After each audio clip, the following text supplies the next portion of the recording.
O ministro Alexandre de Moraes, do Supremo Tribunal Federal, liberou para julgamento a denúncia da Procuradoria-Geral da República sobre uma trama de golpe de Estado.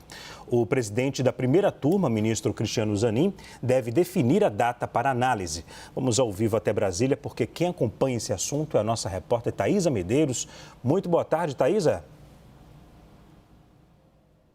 Oi, Leandro. Boa tarde a você, todo mundo que está aqui com a gente no Arena. Exatamente, Moraes liberou para o julgamento da primeira turma, então, essa ação da PGR, essa denúncia oferecida pela Procuradoria-Geral da República, envolvendo os 34 denunciados pela tentativa de golpe de Estado. Isso inclui nomes de ex-ministros e do próprio ex-presidente Jair Bolsonaro. Dentre os ex-ministros tem, por exemplo, Augusto Heleno, também Anderson Torres, Paulo Sérgio Nogueira, que era ministro da Defesa. Então, todos eles estão abarcados nesse núcleo 1, chamado aí pela organização que foi feita ao longo dessa denúncia. Ele pediu, então, a Cristiano Zanin que marque o julgamento, que marque essa data para que comece de fato o trabalho depois daquele posicionamento da Procuradoria-Geral da República, assinada por Paulo Gonet, a respeito do que as defesas questionavam sobre o próprio andamento do processo. Gonet pontuou alguns trechos desses argumentos trazidos pelas defesas, por exemplo, a respeito da questão de levar ao plenário do Supremo Tribunal Federal o julgamento em vez de ser feito na primeira turma. Ele não acatou esse pedido e argumentou que está embasado, então, nas normas da Constituição brasileira, esse tipo de processo pela própria primeira turma. Também a respeito de Alexandre de Moraes, que foi questionado sua imparcialidade a respeito dessa relatoria pela tentativa de golpe de Estado, ele defendeu que já foi decidido que Moraes pode ser imparcial e vai ser mantido, está apto para relatar e para julgar, então, esse caso também. Além disso, Paulo Gonet comentou sobre, por exemplo, a percepção subjetiva dos argumentos que são trazidos pelas defesas. Ele disse que é uma percepção subjetiva dos denunciados sobre a relevância da imputação e não é motivo suficiente para a superação da norma regimental.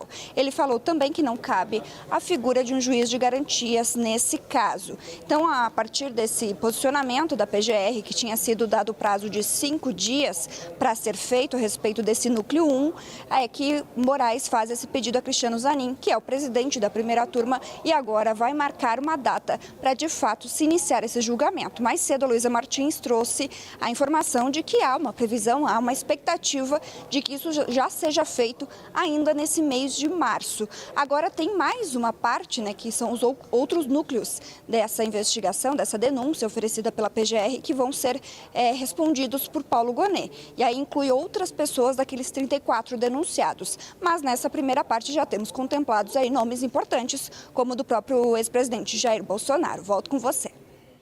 Obrigado, Thaisa, pelas informações. Qualquer novidade pode acionar a gente, que você retorna aí ao vivo de Brasília, tá?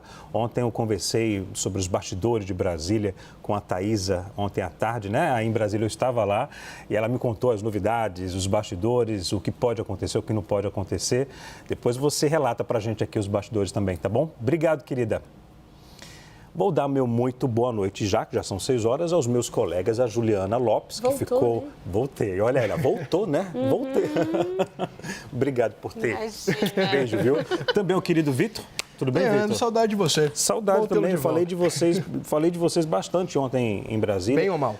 Bem, por favor, então tá bem. E fui fazer uma reportagem especial que em abril, a terra da Jo, né, Jo? Minha terra. Eu conversei rapidamente com pioneiros que construíram Brasília, o senhor Santos, de 89 anos. A gente vai contar essa história lá no dia 21 de abril, que justamente é o dia, né, aniversário de Brasília.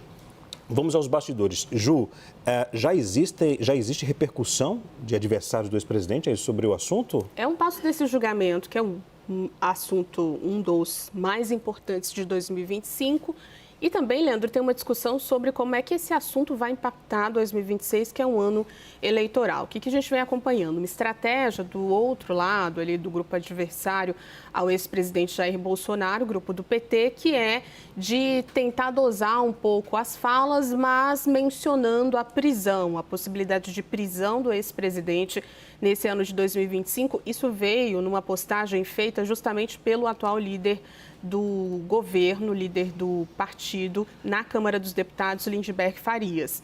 Ele afirma o seguinte, numa postagem feita agora há pouco, que Bolsonaro vai se tornar réu nos próximos dias, que a turma bolsonarista, nas palavras dele, vai entrar numa defensiva política e que 2025, encerra assim a postagem, vai ser um ano de pesadelo para os golpistas.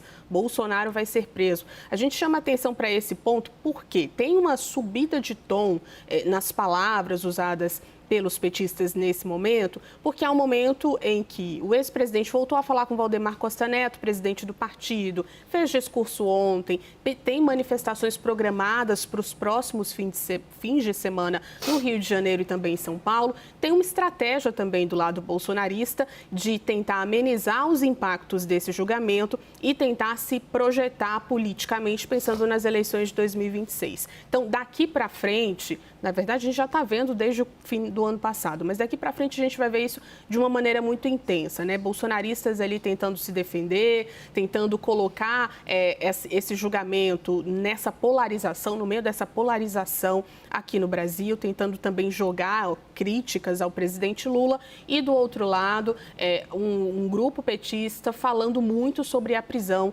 do ex-presidente Jair Bolsonaro, a possibilidade de que ele seja detido nesse ano de 2025. Então, é um julgamento que trata sobre um tema importantíssimo, claro, um planejamento de um golpe de Estado aqui no país nas eleições de 2022, mas que vai também ser dominado por essas narrativas políticas, pensando nas eleições de 2026. Leandro. Agora, a defesa do ex-presidente Jair Bolsonaro quer que esse processo vá para o plenário do Supremo Tribunal Federal. Mas não, o processo vai para a primeira turma, onde há 5 ministros. O que foi que o Paulo Gonet argumentou, Vitor, para poder o processo ficar na primeira turma? Isso, Leandro, de qualquer coisa, muito boa noite, bom tê-lo de volta. Obrigado. Leandro, Paulo Gonet argumentou tanto sobre esse pedido da defesa de Jair Bolsonaro e também dos outros denunciados no âmbito dessa investigação envolvendo um planejamento golpista no Brasil. Ele usou um argumento, inclusive, muito similar a respeito também da prerrogativa do Supremo Tribunal Federal de julgar esse caso, né? Isso porque traz Paulo Gonet que, em março do ano passado, o Supremo Tribunal Federal concluiu um julgamento que determinou que, mesmo depois do fim de um cargo eletivo, os supostos crimes que seriam julgados pelo Supremo Tribunal Federal se mantêm sob a tutela, sob a responsabilidade de julgamento no Supremo Tribunal Federal. E aí eu fui tentar lembrar aqui, Leandro, de como foi esse julgamento no Supremo. O relator Gilmar Mendes, portanto, votou por essa possibilidade de que, mesmo após o fim do mandato, os crimes e supostos crimes que teriam sido cometidos durante o mandato de um presidente, um deputado, um senador, seriam mantidos no Supremo Tribunal Federal. Acompanharam o voto do relator, o ministro Luiz Roberto Barroso, os ministros Dias Toffoli, Alexandre de Moraes, Nunes Marques, Cristiano Zanin e Flávio Dino. Os ministros André Mendonça, Edson Fachin, Carmen Lúcia e Luiz Fux divergiram, ou seja, a gente percebe que entre os dois indicados por Jair Bolsonaro, um votou por essa tese, que hoje, inclusive, calça a argumentação da Procuradoria-Geral da República para manter esse julgamento no Supremo Tribunal Federal. Outro votou contra essa possibilidade, dessa tese apresentada pela defesa. Vale um outro destaque também, Leandro, a respeito de uma argumentação da defesa que o Pedro Venceslau trouxe aqui como destaque na semana passada, que foi a alegação do chamado document dump, ou seja, a apresentação de uma série de documentos que teriam ali como intenção, de acordo com a defesa do ex-presidente Jair Bolsonaro, atrapalhar a consolidação da defesa, da estratégia de defesa. O que disse Paulo Gonet? Que o volume dos documentos disponibilizados às defesas corresponde à complexidade da acusação e, com ela, os dados guardam estrita pertinência, dizendo, inclusive, que é vazia essa tese adotada de document dump. Agora, há essa perspectiva, portanto, do julgamento desses denunciados por essa tentativa de golpe de Estado, uma perspectiva, inclusive, de que o ex-presidente Jair Bolsonaro possa, sim, ser condenado. E, a partir dessa possibilidade, inclusive, há também uma construção evidente de uma narrativa defensiva. A gente lembra que a gente já trouxe aqui no Arena que havia pelo menos uma perspectiva por parte do ex-presidente Jair Bolsonaro de construir mais uma narrativa na ofensiva do que na defensiva. Tentar mais atacar hoje os maus resultados do governo Lula do que se defender. Mas o que a gente tem visto na prática é que o ex-presidente não tem conseguido seguir nessa direção. Ele tem, de fato, usado o espaço público quando tem oportunidade de ter voz para se defender, mas os aliados a esse sim têm utilizado mais essa prerrogativa, dessa estratégia de tentar mitigar ainda mais a imagem do governo e do presidente Lula.